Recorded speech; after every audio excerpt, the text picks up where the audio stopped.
Manufacturing சென்டரா India மாறுவதற்கான வாய்ப்புகள் வந்து கொண்டிருக்கிறது. அந்த மாநிலங்களும் அதை பெரிய அளவில் அட்வான்டேஜ் எடுத்துக்கிட்டு பண்ண ஆரம்பிச்சிருதை பார்க்க முடிகிறது.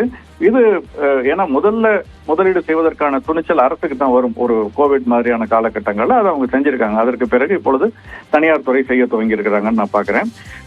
இந்த இன்ஃப்ராஸ்ட்ரக்சர் ஸ்பெண்டிங்னு பாத்தீங்கன்னா கிட்டத்தட்ட ஒரு 80களுக்கு பிறகு, அதாவது 78 80 வரைக்கும் வந்து அந்த ஸ்பெண்டிங் இருந்தது. அதற்கு பிறகு பெரிய அளவுல இன்ஃப்ராஸ்ட்ரக்சர் ஸ்பெண்டிங் ஒரு 40 ஆண்டுகள் 35 ஆண்டுகள் குறைஞ்சிடுச்சு. நம்ம வசூல் பண்ணக்கூடிய வரி மற்ற கடன் எல்லாமே வந்து அரசாங்கத்தை நடத்துவதற்கும் அரசு துறையை நடத்துவதற்கும் போன மாதிரியான ஒரு இதுதான் இருந்ததே தவிர இப்பதான் இந்த வளர்ச்சி பாதை அல்லது ஒரு இன்ஃப்ராஸ்ட்ரக்சர் 2002, 3, 4 அந்த கட்டத்தில் தங்க நாற்கர சாலை அந்த மாதிரியான விஷயங்கள் இருந்தது. இப்பொழுது அந்த கடந்த 2, 3 ஆண்டுகள் அந்த மாதிரியான ஒரு கணிசமான செலவினங்களை நாம் பார்க்க முடிகிறது. அதனுடைய முழு பலனும் தெரிவதற்கு இன்னும் சில ஆண்டுகள் ஆகலாம். உங்களுடைய கருத்துக்களுக்கு மிக்க நன்றி திரு நாகப்பன். அடுத்ததாக பொருளாதார வல்லுநர் சுபாஷினி கணபதி நம்முடைய நேராக பேசலாம். மேடம் வணக்கம். வணக்கம் சார். நியூ டாக்ஸ் ரெஜிம்ல சில முக்கியமான விஷயங்களை அவங்க குறிப்பிட்டாங்க. த்ரெஷோல்டை உயர்த்திருக்கும் அப்படின்னு சொல்லிட்டு 2 விஷயத்த சொன்னாங்க. ஒன்று ரீட்டைல் பிசினஸ்க்கு 2 crore-லேருந்து 3 crore வரைக்கும் உயர்த்திருக்கிறதா சொன்னாங்க. இன்னொன்று 50 lakh-லேருந்து 75 lakh வரைக்கும் அந்த பேராமீட்டர் அதிகரிச்சதா சொன்னாங்க. இது எப்படி நம்ம புரிஞ்சுக்கிறது? சாமானிய மக்களுக்கு இது பயன் தருமா? நிச்சயமா சாமானிய மக்களுக்கு இது பயன்படும். ஏன்னா வந்து இப்போ நம்ம கம்ப்ளைண்ட்ஸ் நோக்கி தான் வந்து இந்த கவர்மெண்ட் வந்து நகர்ந்துட்டு இருக்கு. ஐ மீன் எல்லாரையுமே வந்து ஒரு வாலண்டரி கம்ப்ளைண்ட்ஸ் அப்படின்ற ஒரு விஷயத்துக்குள்ள கொண்டு வரணும் தான். ஒரு 2 பட்ஜெட்டுக்கு முன்னாடி உங்களுடைய இன்கம் டாக்ஸ் ரிட்டர்ன்ஸை நாங்க ப்ரிப்பேர் பண்ணி தருவோம், நீங்க அப்ரூவ் மட்டும் பண்ணுங்கன்னு சொன்னது இன்னைக்கு வந்து நிதர்சனம் ஆயிடுச்சு. ஸோ இப்போ இந்த பர்டிகுலரா இவங்க சொல்லியிருக்கிற இந்த ப்ரிசம்டிவ் டாக்ஸேஷன்ல அந்த 2 கோடி 3 கோடியும் 50 லட்சத்தை 75 லட்சமும் கொண்டு வந்தது வந்து ஸ்மால் ட்ரேடர்ஸ் புக்ஸ் வந்து அவங்க இதுல மெயின்டைன் பண்ண வேண்டிய தேவையில்லை. ஸோ இப்போ வந்து எம்எஸ்எம்இ ரிலேட்டடா சின்ன பிசினஸ் பண்றவங்க 2 கோடி 3 கோடி டர்ன் ஓவர் பண்றவங்க நான் இவ்வளோ புக்ஸ் வவுச்சர்ஸ் எல்லாம் மெயின்டைன் பண்ணிட்டு இருக்கோம், ஏன்னா ஆக்ட்ல ப்ரிஸ்கிரைப் பண்ணது எல்லாமே மெயின்டைன் பண்ணணும்னா அதுக்குன்னு ஒரு காஸ்ட் ஆகும். ஸோ இப்போ இந்த பர்டிகுலர் ஸ்கீம்ல வரும்பொழுது அவங்க எந்த புக்ஸுமே மெயின்டைன் பண்ண தேவையில்லை.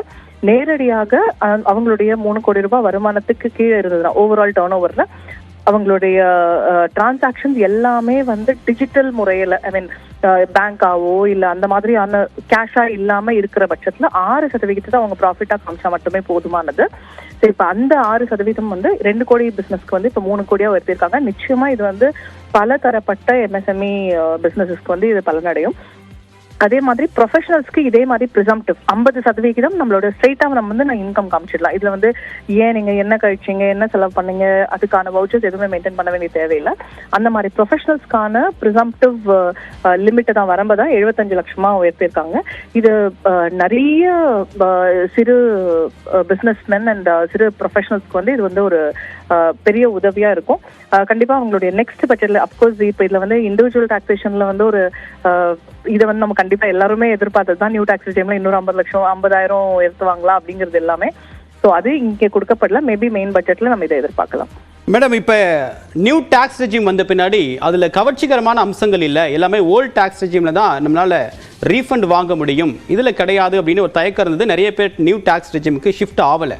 அதை கவர்ச்சிகரமாக்குறதுக்கு ஏதாவது வழி செஞ்சுருக்காங்களா? இல்லை இப்போ இருக்கக்கூடிய நியூ டாக்ஸ் ரெஜிமில் இந்த அறிவிப்பு மூலமாக சாதாரண ஒரு 10 lakh சிடிசி வாங்கக்கூடிய எம்ப்ளாய்க்கு ஏதாவது பலன் இருக்குமா? இல்ல, நியூ டாக்ஸ் ரிஜைம்ல இப்ப இந்த பட்ஜெட்ல எந்த மாற்றமும் இல்லை. இந்த இன்ட்ரம் பட்ஜெட்ல நியூ டாக்ஸ் ரிஜைம் வந்து ரொம்பவே அட்ராக்டிவா தான் இருந்தது. ஏன்னா இப்போ செலவினத்தை நோக்கி ஒரு செலவை நோக்கின ஒரு எக்கானமியா நம்ம இப்ப இருக்கோம். எல்லாருமே வந்து வாங்குற பணத்தை செலவு பண்ணிடணும்னு நினைக்கிறாங்க. அது சேவிங்ஸை நோக்கின எக்கானமில இருந்து நம்ம கொஞ்சம் நகர்ந்து தான் வந்திருக்கோம். அண்ட் இந்த ரீஃபண்ட் வாங்குறது அப்படிங்கிறதுல வந்து எந்த கஷ்டமுமே கிடையாது. ஏன்னா இப்போ சேலரிட் எம்ப்ளாயிஸை பொறுத்த வரைக்கும் அவங்க வந்து பழைய ஓல்ட் டாக்ஸ் ரிஜைம்ல இருந்தாலும் நியூ டாக்ஸ் ரிஜைம்ல இருந்தாலும் ஒரு வருஷமுமே அவங்களால மாத்திக்கக்கூடிய அந்த ஆப்ஷனும் கொடுத்துருக்காங்க. அந்த விதத்துல இது அட்வான்டேஜ் தான், அது அட்ராக்டிவ் தான், நிறைய பேர் யூஸும் பண்றாங்க. சரி, இப்ப அடுத்த சில வருடங்களுக்கு மாநிலங்களுக்கு 50 வருஷத்துக்கு வந்து வட்டியில்லா கடன் கொடுக்கிறோம் அப்படின்னு சொல்லியிருக்காங்க. கேபிட்டல் எக்ஸ்பெண்டிச்சர் இன்ஃப்ராஸ்ட்ரக்சர் டெவலப்மெண்ட்காக இந்த நிதி அப்படின்னு சொல்ல முடியும். ஆனால் இதை மாநிலங்கள் பயன்படுத்துறதுக்கு சில கட்டுப்பாடுகள் அப்படின்றது கடந்த காலங்களில் விதிக்கப்பட்டது. இந்த வட்டியில்லா கடன் அப்படின்றது மாநிலங்கள் எப்படி பயன்பெற முடியும்? ஏன்னா மாநிலங்களுக்காக அறிவிக்கப்பட்டக்கூடிய முக்கிய திட்டங்கள் இதுவுமே அவங்க ஒரு கட்டுப்பாடோட அப்படின்ற ஒரு அழுத்தம் கொடுத்துதான் அதையே வந்து சொன்னாங்க.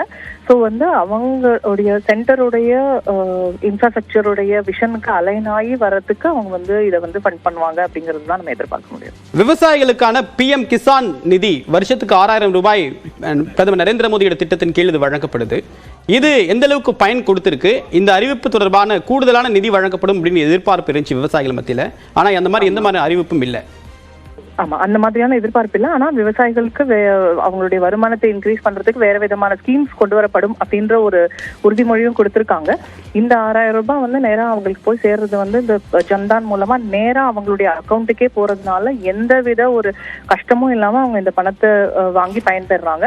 அதே மாதிரி இன்சூரன்ஸை பொறுத்த வரைக்கும் இப்போ நம்ம அவங்களுடைய பயிர் வந்து சேதமடைஞ்சிருச்சு அப்படின்னா பக்கத்துல இருக்கிற பயிரும் நம்மளதும் இல்லாம டைரக்டா அவங்களுக்கே போய் இன்ஸ்பெக்ட் பண்ணி அவங்களுக்கான இன்சூரன்ஸை வந்து கொடுக்குற லெவல்ல வந்து நம்ம உயர்ந்துட்டோம். அதே மாதிரி PACS வந்து எல்லாத்தையும் வந்து சென்ட்ரலைஸ் பண்றேன் அப்படின்னு சொன்னது வந்து கிட்டத்தட்ட 63,000 தான் டார்கெட்டா இருந்தது. பட் இன்னைக்கு வந்து நம்ம 97,000 PACS வந்து சென்ட்ரலைஸ் பண்ணிட்டோம். ஸோ இந்த விதத்துல ஃபார்மர்ஸ்க்கு நல்லாவே பெனிஃபிட்ஸ் போய் சேர்ந்திருக்குன்னு தான் சொல்லலாம். உங்களுடைய கருத்துக்களுக்கு மிக்க நன்றி திருமிகு சுபாஷினி கணபதி. 2024-2025 நிதியாண்டுக்கான இடைக்கால பட்ஜெட்டை மத்திய நிதியமைச்சர் நிர்மலா சீதாராமன் அவர்கள் தற்போது தாக்கல் செய்து முடித்திருக்கிறார்.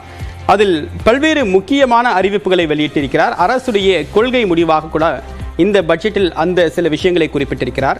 குறிப்பாக பெண்களுடைய வளர்ச்சியில் பெண்கள் பங்களிப்பாக என்னவாக அரசு செய்திருக்கிறது என்பது போன்ற பல்வேறு முக்கியமான புள்ளி விவரத்தை அவர் வெளியிட்டார். அதன்படி பெண்கள் வளர்ச்சிக்காக 30 கோடி மகளிருக்கு முத்ரா வங்கி கடன் உதவி என்பது கொடுக்கப்பட்டிருக்கிறது. கடந்த 10 ஆண்டுகளில் பெண்களுடைய உயர்கல்வியில் சேரக்கூடிய பெண்களுடைய எண்ணிக்கை என்பது 28% உயர்ந்திருக்கிறது என்ற ஒரு கருத்தையும் தெரிவித்திருக்கிறார். அதே நேரத்தில் பெண்களுக்கு மிக அவசியமாக கருதப்படக்கூடிய மகப்பேறு சிகிச்சை வெவ்வேறு இடங்களில் வெவ்வேறு பெயர்களில் என்பது வழங்கப்பட்டு வருகிறது. இந்த திட்டங்கள் தொடர்பாக நிறைய பெயர்களில் பயன்படுத்தப்படக்கூடிய அமலாகி இருக்கக்கூடிய திட்டங்களை ஒருங்கிணைத்து ஒரே பெயரில் நடைமுறைப்படுத்துவதற்காக திட்டத்தை மத்திய அரசு ஆலோசித்து வருவதாகவும் இந்த தன்னுடைய பட்ஜெட் உரையின் போது அவர் தெரிவித்திருக்கிறார். நாடாளுமன்றத்தில் குறிப்பாக இந்த பட்ஜெட் தாக்கல் உரையின் போது மற்ற முக்கியமான அறிவிப்புகளை அடுத்து வரக்கூடிய தேர்தலுக்கு பிறகு முழுமையான பட்ஜெட் தாக்கல் செய்யும் போது நாங்கள் தெரிவிப்போம் என்று நிதியமைச்சர் நிர்மலா சீதாராமன் நகைச்சுவையாக தன்னுடைய கருத்தை தெரிவித்திருக்கிறார்.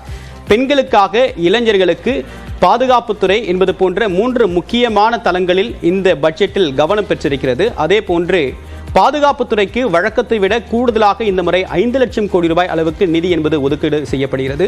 அதே நேரத்தில் பெண்களுக்காக கூடுதலாக நிதி ஒதுக்கீடு செய்யப்படுமா என்று எதிர்பார்க்கப்பட்ட நிலையில் ஏற்கனவே செயல்படுத்தப்படக்கூடிய பல்வேறு திட்டங்களை மேற்கோள் காட்டிவிட்டு அடுத்ததாக அரசு பெண்களுக்கு என்ன செய்ய இருக்கிறது என்பதை மட்டும் குறிப்பிட்டு பேசியது. வரிச்சலுகை